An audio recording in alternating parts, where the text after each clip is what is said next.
Hi, this is Lisa, and you are listening to I Love That Movie.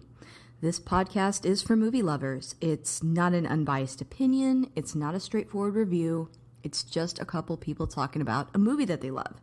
The format is each week I have a guest, and that guest and I discuss a movie that they love, something they're obsessed with, something they connect with. We'll talk about the plot, the director, and the actors, but we'll also talk about the personal connection my guest has with that movie. So if that sounds like something you want to listen to, keep listening.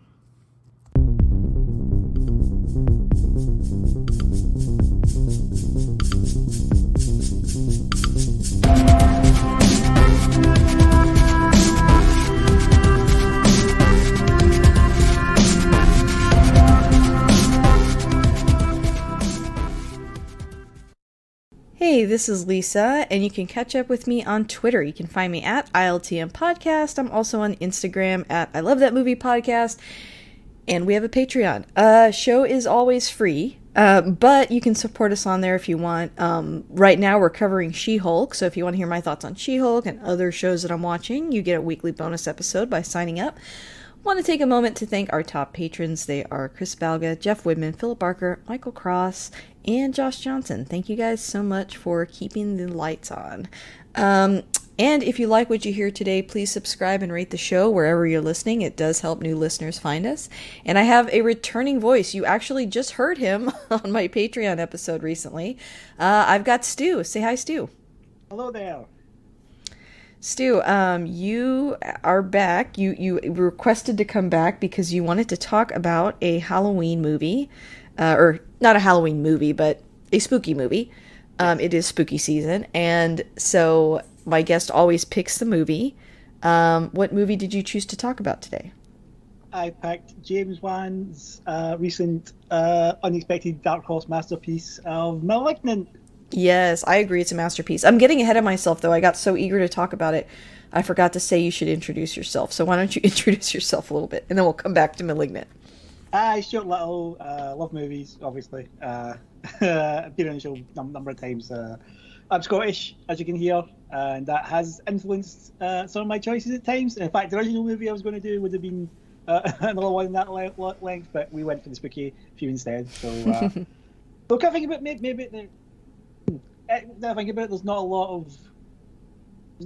of like horror movies set in Scotland, though there probably should be. So then you've got some of the like the folklore and yeah, I feel like I saw a horror movie that had folklore in it, but I feel like it was Irish, not Scottish. Oh gosh, what was that called? I don't know. They were like trapped in a house and they like. Oh, I can't remember. The movie was okay. Yeah. But yeah, there's not like Scottish ones. Yeah. I think Dog Soldiers was set in Scotland, but I don't think most. Oh. I think most of the. But it was like because it was. I think it was like they were like soldiers training, so it was like they're out in the middle of nowhere. So that wasn't really important to the narrative a whole lot. But yeah. Well, it is a good idea for a movie, but this movie is actually set in Seattle. Yes. So yeah, you picked Malignant, which I'm assuming you saw this when it came out. Yes, I saw it in theaters because we still don't have HBO Max over here. So that's right. We didn't get the option of dual release, but whatever. Yeah, I think this was supposed to come out in 2020, and then because of the pandemic, it came out in 2021. And like you're saying, it was streamed in the States, but not everywhere else. I feel like you saw it a little bit before we did. Like, I feel like on Twitter you were like, I just saw this in theaters, and I'm like, oh, we haven't gotten it yet. So I think you still got to see it like a little bit earlier, but not streaming. I don't know, because I remember seeing like reactions about it on Twitter, and I wouldn't say what I would. It was like when the way someone described it, I wouldn't say it because it's kind of a spoiler, but the way they describe it was like, that doesn't sound like the movie that was advertised. I'm going to watch this. Yeah, this movie has a big, sharp left turn in it. Yes. Oh, and on that note, I would definitely watch this before we talk about it, because it's going to be really hard not to share spoilers, not to share like the biggest spoiler. So I would recommend pausing here, watching the movie, coming back. I believe it's still on HBO Max, right? I mean, should be. It's Should a be, Warhol yeah. movie. Probably not one of the ones that was removed. But here is the synopsis in case you're brave enough to not care about spoilers, or in case you already saw it. It's one sentence. Madison is paralyzed by shocking visions of grisly murders, and her torment worsens as she discovers that these waking dreams are in fact terrifying realities. Yeah, that definitely sounds like a very straight-laced, serious movie that plays things completely soberly and not in any sort of highly arched way or anything. Yeah. Yeah, this movie is wacky, is what we're getting at. Yeah. It's really good. Yeah, I think I saw. I think when there's a online film reviewer called Outlaw Verne, and he summed up pretty well in his review. He's like, this is a movie not from James Wan, the director of The Conjuring. This is a movie from James Wan, the director of Aquaman. I agree. Oh, it's a horror movie from James Wan. Yeah. Yes. Yeah. I really love this movie. I think, people have like kind of polarizing takes on it. Like, especially when it first came out, I feel like it's kind of softened since then, but especially when it first came out, I mean, there were people on my list, on my like Twitter feed and Facebook and stuff that like hated it. And then there were people that absolutely adored it. I think it depends on what kind of horror fan you are a little bit. I mean, I generally like most horror films, most genres, but this is definitely, camp. And it's cranked up to an 11, but if it knows what it is. I don't feel like this movie is trying to take itself too seriously. I think when people misinterpret it that way, that's when they're like, this is bad. And I'm like, no, this movie knows what it is. And it's doing it well. And I agree, James Wan, this is the James Wan we got in Aquaman for sure. And I like it. I think I dare say this is like some of my favorite, stuff that he's done. Like I just really enjoyed this film, and I do have a couple of quick facts about it. This first one could even be a spoiler if you know what this means, but apparently the patient report for Emily May, which is one of the characters in the movie, is copied directly from the Wikipedia article on Craniopagus parasiticus. Craniopagus parasiticus. So, ruminate on that. What do I mean by that? We'll come back to that. But I like that they just took it from a Wikipedia article. I mean, we don't have to go for like, great sources here. Yes. Also, the Seattle Underground is a real tour open to the public, which was a question I had watching that movie. I've been to Seattle one time, but I wasn't sure. Yeah. Lastly, Stephen King praised this movie on Twitter, writing, I watched Malignant on HBO and I thought it was brilliant. It feels like a Stephen King story a little bit, so I'm not really surprised by that. Yeah, it's got some weird mental stuff, and it's. I mean, all you really do is just move it to main, and you'd say, oh yeah, this is kind of Stephen King even more. Yeah, I think there's, like you said, the mental stuff. I don't know, sometimes people forget that a lot of Stephen King's books, like, they do have like a goofy, kind of pulpy, fun element to them, and I think that's in this movie too.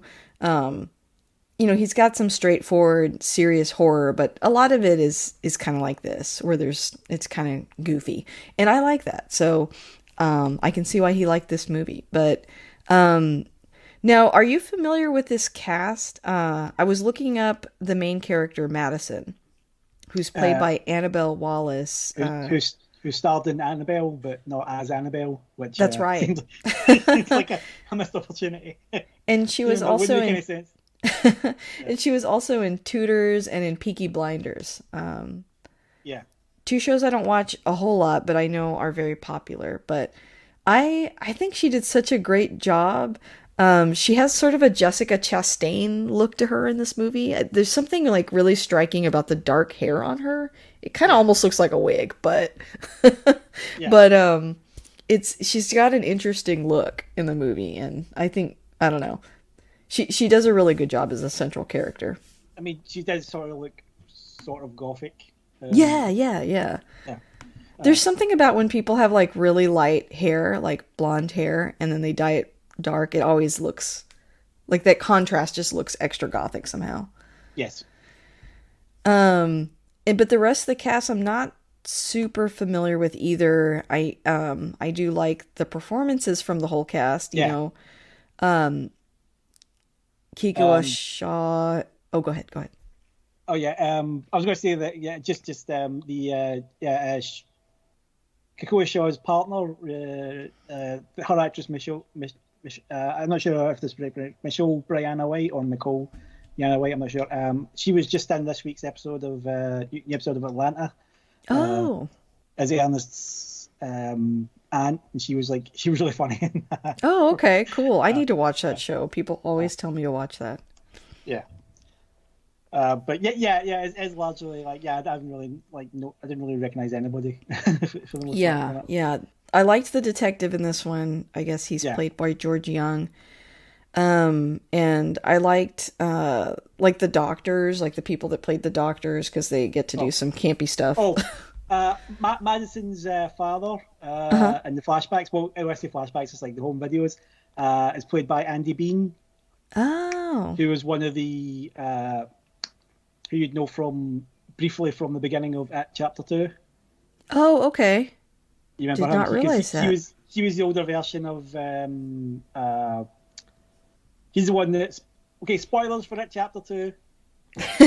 He's the one that kills himself at the beginning of the movie. Oh, okay, okay. And he also played Alec Holland in Swamp Thing, which is by James Wan. Oh, I never ended up watching that, but I know Okay. everyone has said it's really good. Yeah, Alec Holland is like the human form of like Swamp Thing originally. Oh, okay. Who also gets killed at the beginning, and his character in this is also dead by the time He's like a Sean Bean. Yeah. Yeah, That's funny. Andy Bean, Sean Bean is like. I wonder if that's like a like intentional thing. Maybe. Yeah. Well, let's talk a little bit about this movie because I'm excited to dive in. Do you want to talk about some of your favorite scenes? Yes. So Okay. spoiler. We're in spoiler.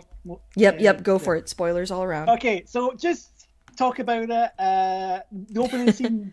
The opening scene is great because we talk about how this movie takes a left, but it actually takes a left right at the beginning because True.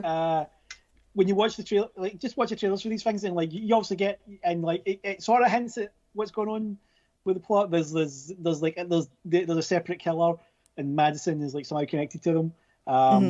And there's like some sort of supernatural aspect that they're mentally linked. But there's like also some elements like with like implying maybe it's like a ghost or something. Yeah, it looks very like Stranger Things, right? Yeah. Like it kind of reminds me of like where Eleven's being held or something that's, hospital-y. There's something supernatural. It's killing a bunch of doctors and staff. Yeah.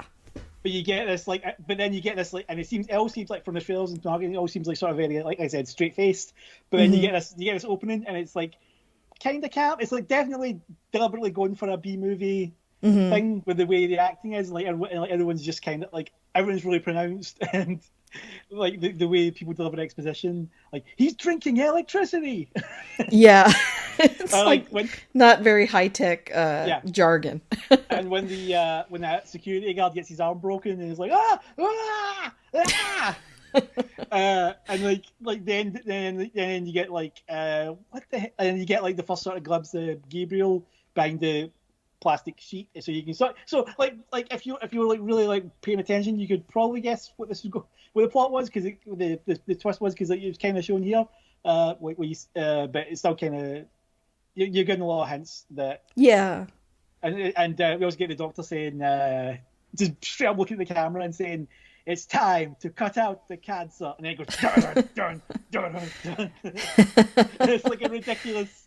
And even that comment, it's like you could kind of maybe figure out what's going on. I think at first you sort of interpret it as like they're going to kill him.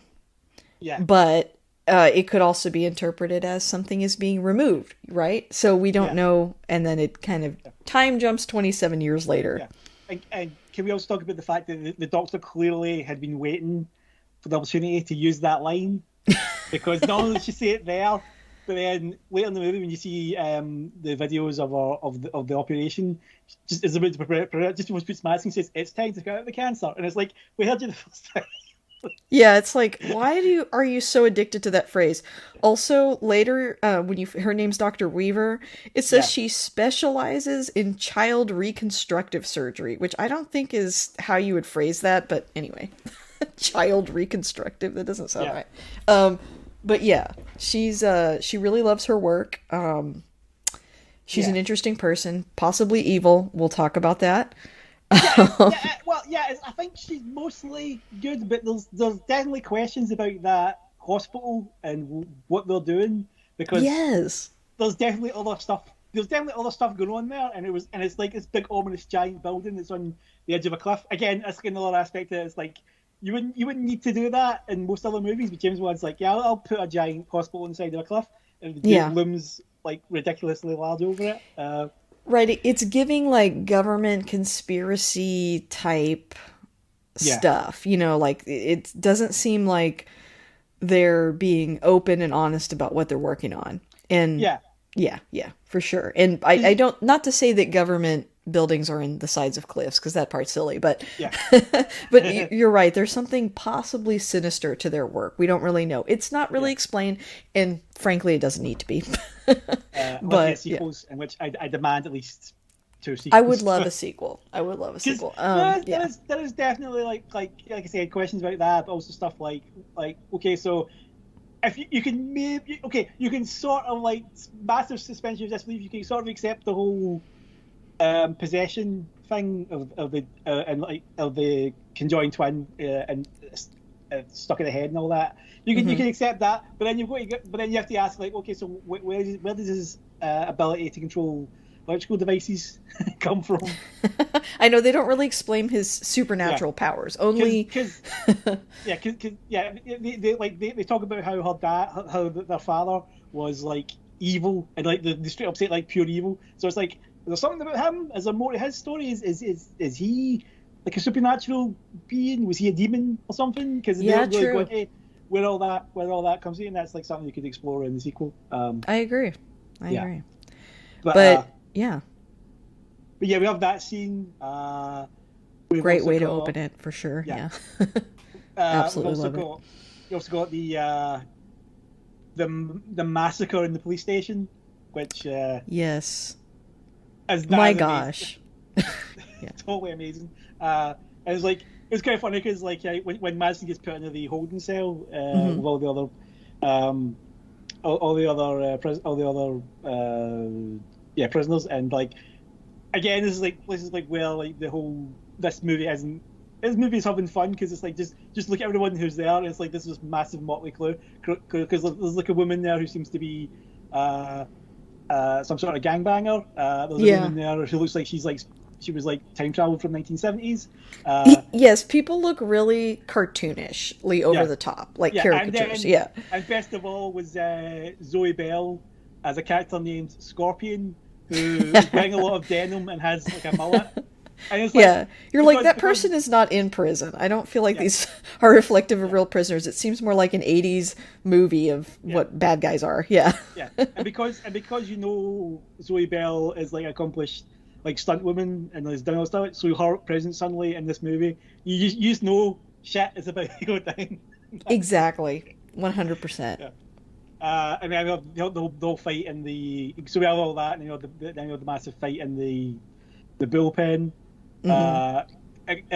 concluding with like the most amazing throwing of a chair ever committed in movies, which is again it was like completely unnecessary because like Moss and Shaw were like actually like running away, and he knew it wasn't going to kill them, but Gabriel just decided to pick it up and throw at them just to be a dick, Yeah.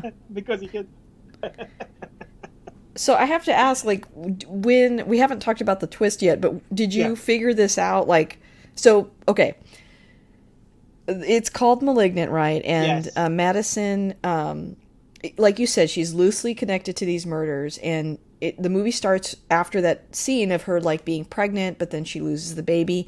And for some, this is like another horror trope that doesn't make a lot of sense. I mean, the guy's abusive, but her Yes. husband's like really mad at her for losing the baby. Like that's a choice. I don't know. That part was Yeah. weird. He beats her up and she's bloodied.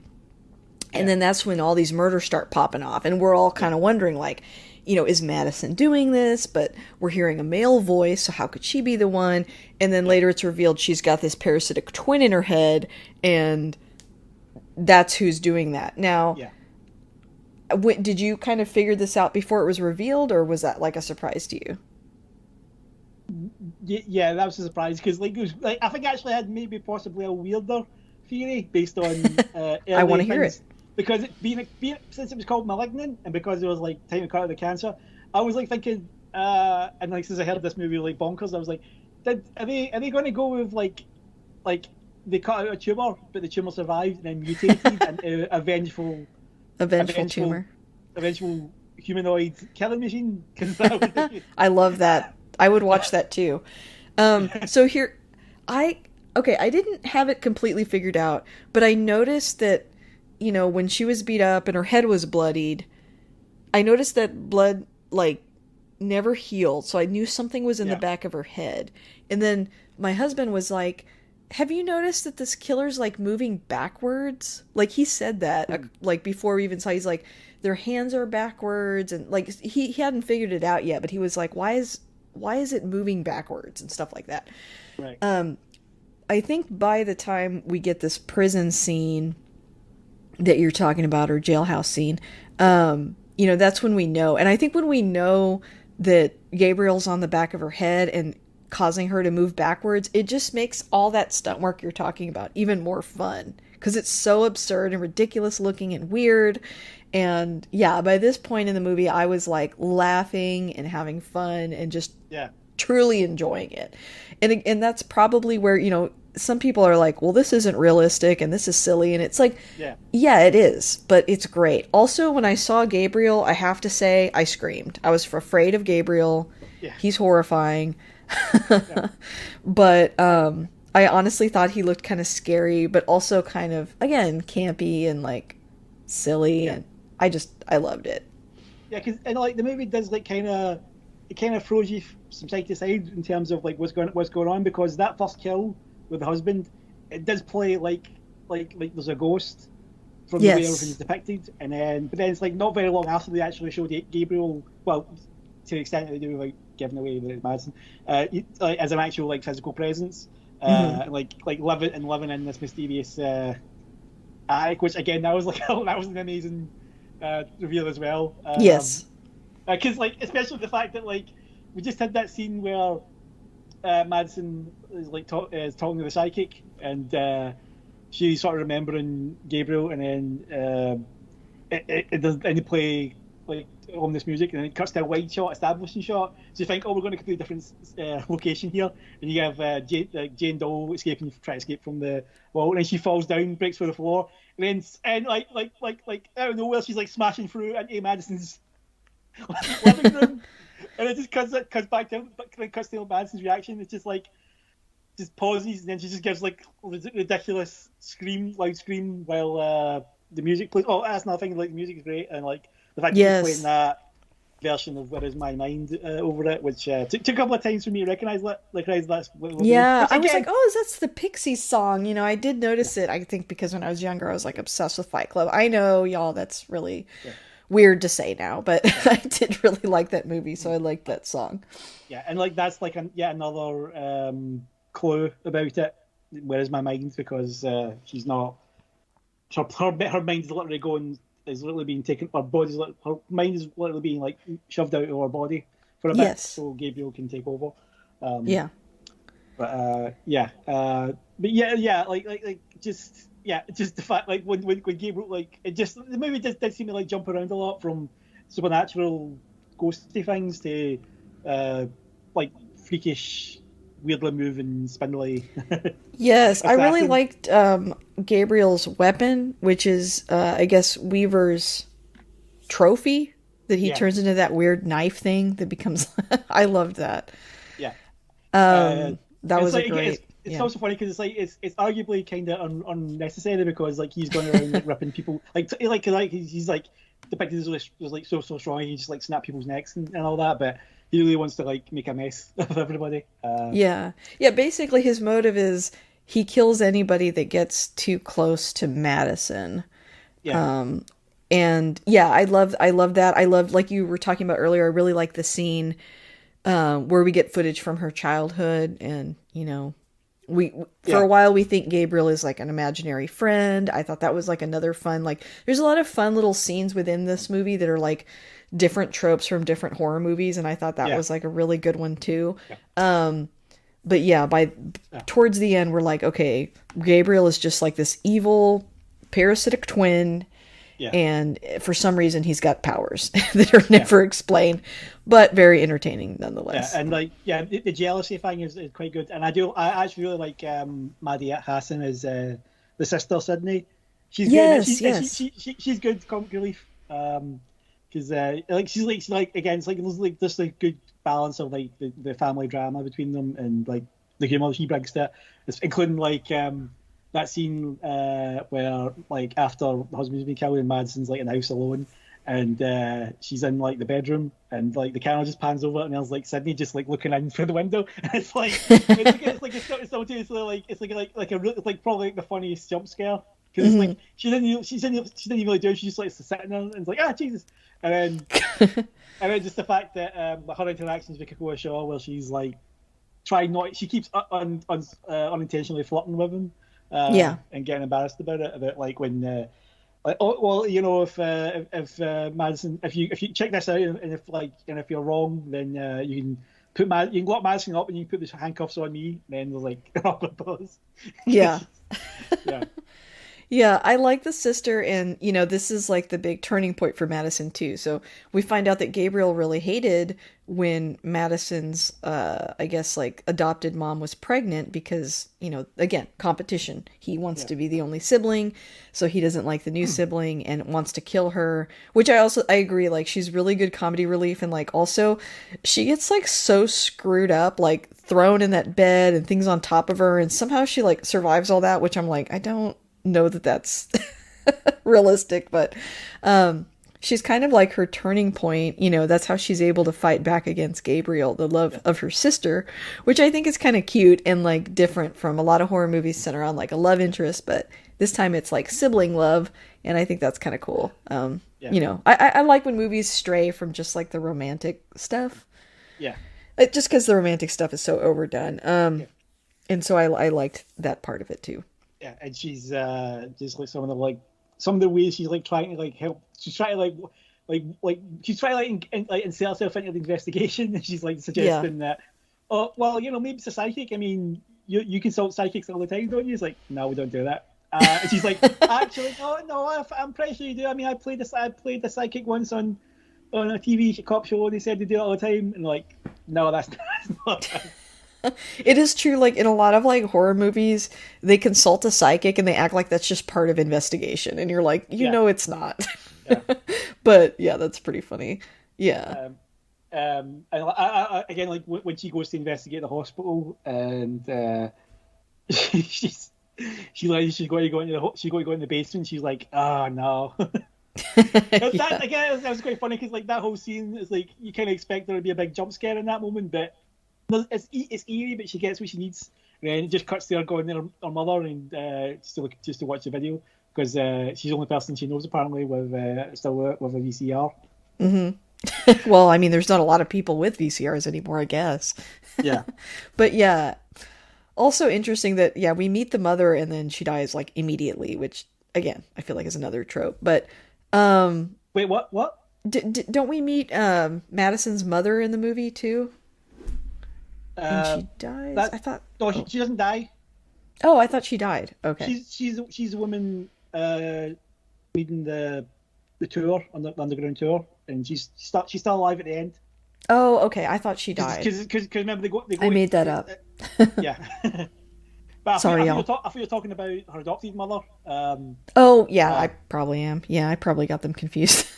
yeah, she was good. Like there was like again, it's like just there was like a kind of a like notable detail where like she was ill somehow. I think she was in a wheelchair and she was like on like a IV, and it wasn't really explained what it was going on That's with that. right. Yeah. Yeah. That's true. Like, Okay. I mean, That's I who I guess was it's just thinking of. I think I uh, probably just got them confused. oh, that's Susanna Thompson, who played her, who she was Moira Queen in Arrow, and Oh. she was also the Borg Queen on Star Trek Voyager. Oh my gosh. Yeah, Nice. Did not know that. that, Very that yeah, cool. that's cool. Oh, I also liked, okay, I'm jumping around, I know, but I Yeah, also liked how we find out later that like Gabriel, like every time Madison got pregnant, Gabriel would like absorb that twin yeah, and steal its powers, and you know, yeah, absorb it and get stronger and stronger, and like yeah, that's kind of her breaking point too. She's like, "Oh no, he took my yeah, baby," basically. yeah. It's I thought yeah. that was campy and silly and like I don't know, just kind of fun. Yeah, this movie is surprisingly little chill about what in other movies would be like really serious topics. Uh, That's true. like Yeah, that. miscarriages are a very, in real life, a very sensitive topic, but you're right. Yeah, In this movie, it's just like yeah, yeah. he just absorbed them. Also the fact that like Gabriel is depicted as a completely unsympathetic monster, Yes. considering he kind of had like he really, like looking at it objectively, he really did have like kind of like the bad end of that deal. Because he was born as a parasite, and uh True. like he didn't have like autonomy, and any autonomy he had to take for himself. But the movie doesn't. I think like they talk about briefly about how maybe they tried to help him, but then they just gave up pretty quickly. It's like, nah, he's evil. He's pure evil, just like his father.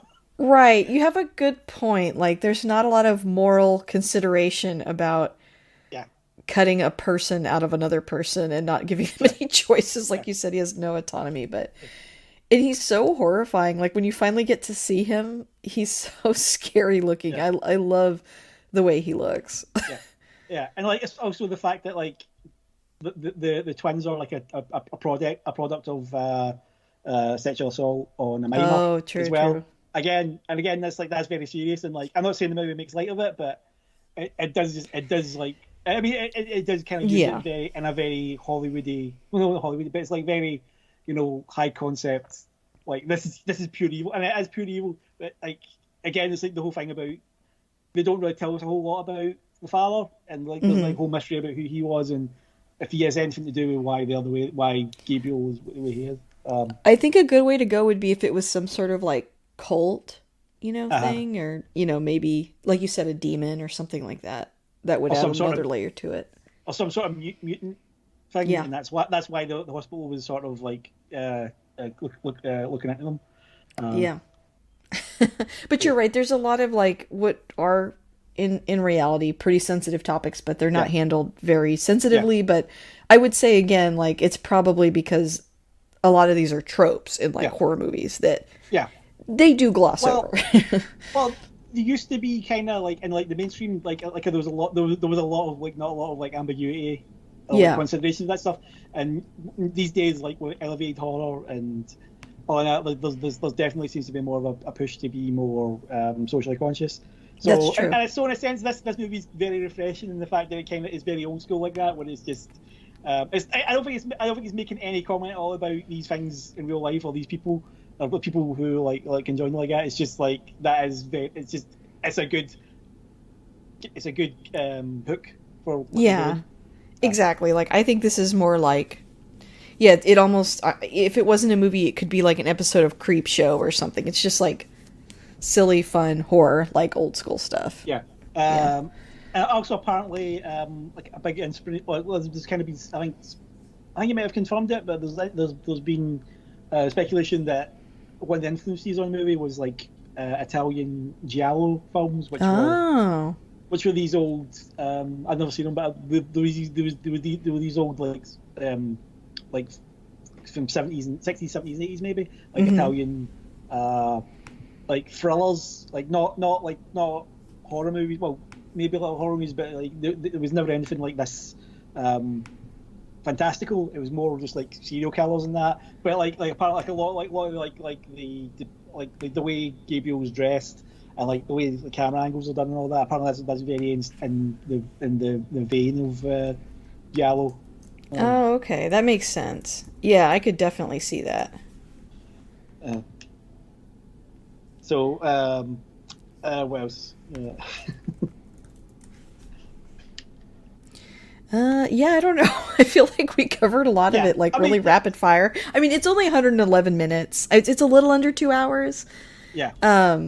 One thing that came up, which, you know, obviously, my show focuses on movies that I love, but I was undeniably influenced by How Did This Get Made? And they have a great episode on this movie also, so I want to plug that. But yeah, I don't know. I feel like we covered a lot of the best scenes. I guess we talked about it, but I really like too when, like you said, when they kind of show, I guess when she's in her mind and like Gabriel is like taking over and can kind of, he's not controlling reality, but he's like making her, I guess, like hallucinate her inner mind's eye. And I like those scenes. I think those are really fun. And when like Dr. Weir gets killed, the way that shot is very weird because like what Madison first sees Dr. Weaver in her own house, behind the washing machine. Oh yeah, like, that was a really weird shot as well because it really just gave you the impression that this woman just appeared in Madison's house and was like sitting behind this open door and was like looking through the window. It's it's quite funny. But like the murder scenes are all very like shot a very atmospheric way. Like the second one with the red light. Mm-hmm. And that's where you first get like the real impression of you can first notice that Gabriel walks backwards because of the way like he kneels on the bed. Also, just to bring it back to Scotland, this scene has a reference to Highlander. Oh, because like, you know, they say that, you know, like the reason they recognize like they're able to recognize where the place is because it's like the Silver Cup apartments. Oh, okay. And so, because there's like a big Silver Cup sign outside, and like in Highlander, there was like the climax took place at the real life, like Silver Cup Studios. What is it? Like the Silver Cup. It was like a factory that they did like sugar, and then it was used as like for movies. And apparently that was James Wan. That was a deliberate reference by James Wan and to Russell McCaughey, who directed Highlander because they're fellow Australians. That's another thing as well.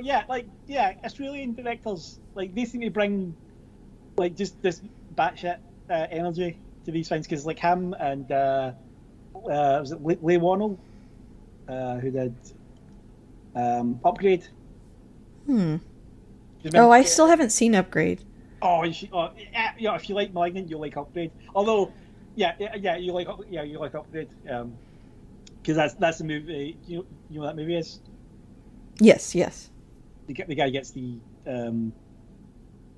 sort of like cybernetic enhancement to him to try and find his wife, like the guy, his wife's killers, and like it's got an AI that takes over for him, and it's like it's just like it's like similar energy to this, like in terms of like the way it does the action scenes and all that.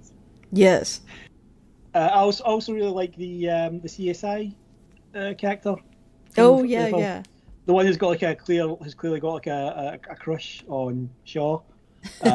Yes. Played by Ingrid Bisu, who I think actually, she co-wrote it with James Wan. Oh, interesting. They're married in real life. Oh, I didn't know that. Wow, that's really cool.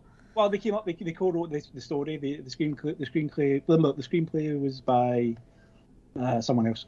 Okay. So like they came up with the concept. They just didn't write the screenplay. But Makes sense. also got one of my favorite bits of the movie where after Gabriel does all that stuff at the police station and leaves, she runs in and she's like, she sees Moss has got she's got the big cut on her belly, and she's like, oh, and then she sees Cocoa, who's just got like a broken arm. She's like, oh my god.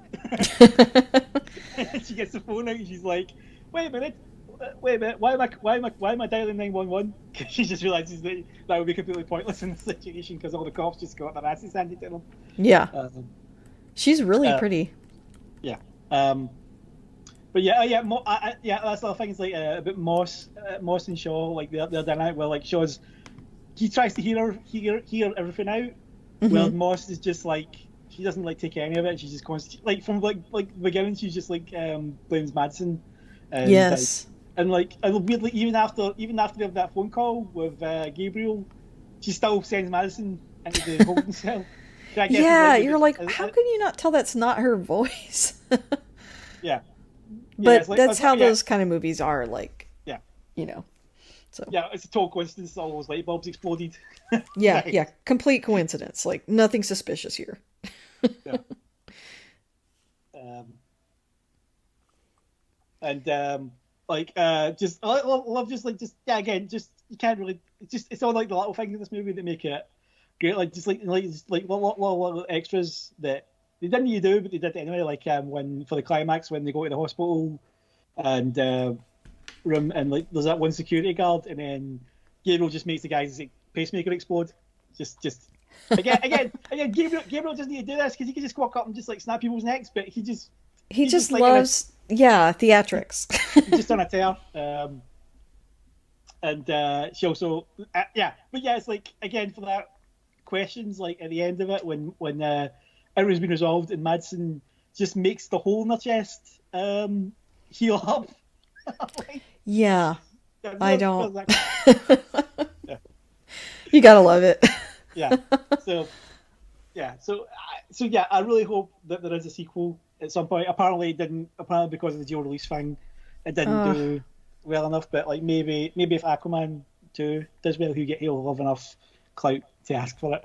If he yeah, wants to that's do it. true. If it can make it like his pet project, or these days, well, I don't know. HBO's not really loving all these streaming movies, Uh, but I mean, like that would have been one angle. But he could always go to Netflix or somewhere else, maybe. I mean, we'll see. yeah, But yeah, I would like a sequel. I think you're right. I think telling more about her dad would be a good way to do it. yeah, Plus, she said that she'd be ready to fight Gabriel next time, but yeah, there is like a little faint glimmer at the end that he's yeah. still active. So Yeah. I'd also accept it if they made it like a lot of it like a courtroom drama where Madison has to like go on trial over the other things and then she has to defend herself about the situation and like I love because like that's the thing about like these like I love to see a movie like where this this crazy thing happens and then in the sequel like it's publicly known and like the world has changed because sometimes you get movies that do things like this do yes, high things and then the sequel kind of walks it back like I think like the first Chucky movie the cop and the cop in that film and the main kid's mother they hmm both know that Chucky is real but in the sequel it's just like oh the mother like went insane or something like that and then the cop just probably didn't do anything to back her up on it so just sort of reset. So I love it if they did the sequel and it was dealing with the fact that Gabriel is real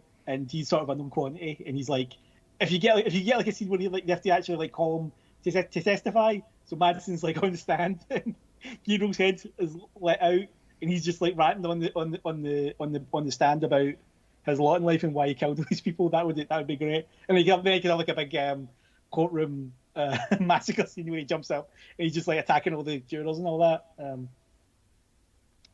And all that. And man, yeah, it's so good. All right, well, did we cover everything? Is there anything else we need to say before we no, wrap it up? Go ahead. no, I think I've done pretty well. Yeah, pretty well. Yeah, I think we covered it. It's so good, but I hope my love for it's gotten across enough this episode. I think Yeah, from both of us yeah. talking about it so much. Yeah, as best if you, as in most pit situations, as best if someone just goes into this movie completely blind I and agree. I and agree. gets taken by surprise by everything in it because that's what makes it so good and so fun. Because Exactly.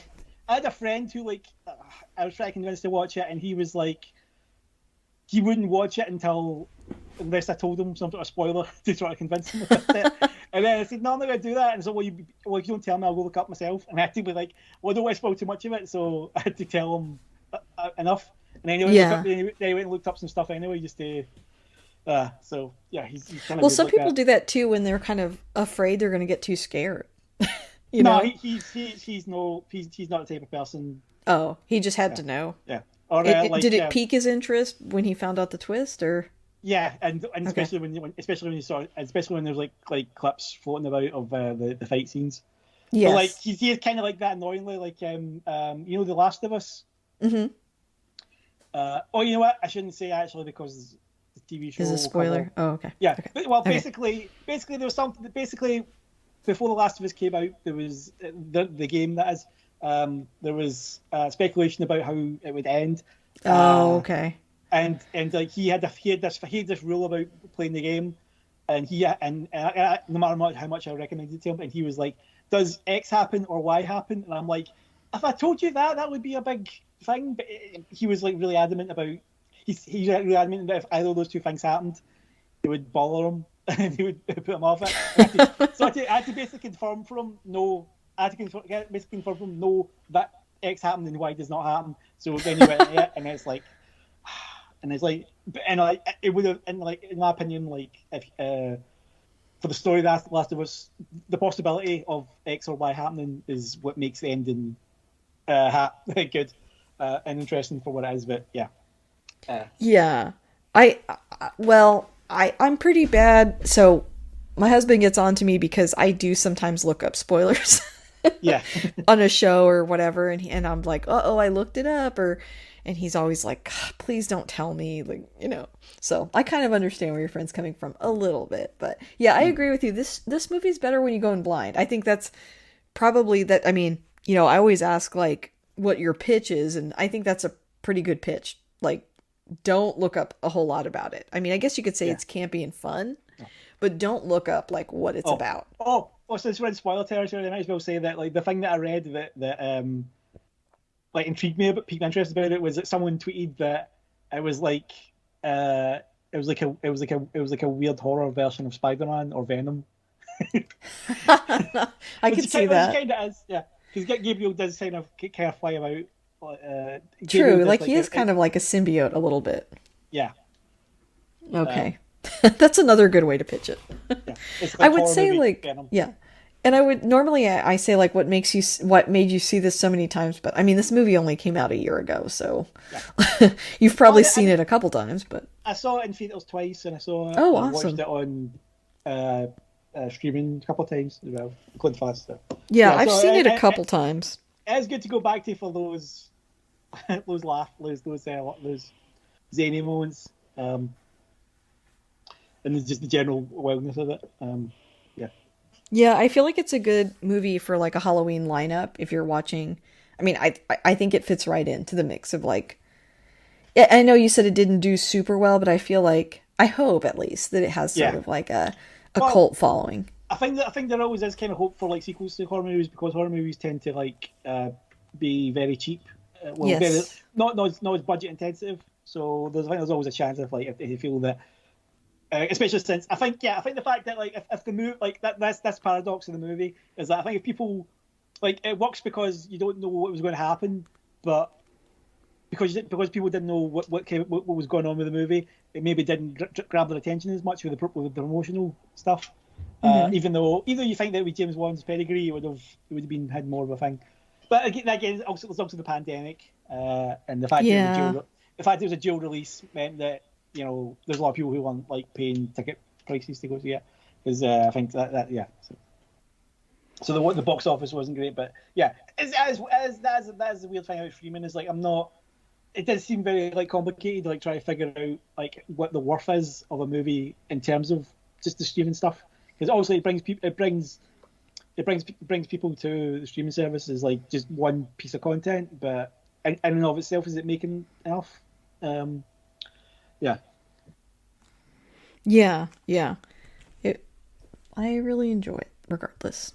Yeah. Well, Stu, thank you so much for coming on. Was there anything you wanted to plug before you go? Nah, I'm good today. Okay, no worries. Well, thank you so much for coming on, and obviously I hope to have you back soon. This was a really fun conversation. Thank you.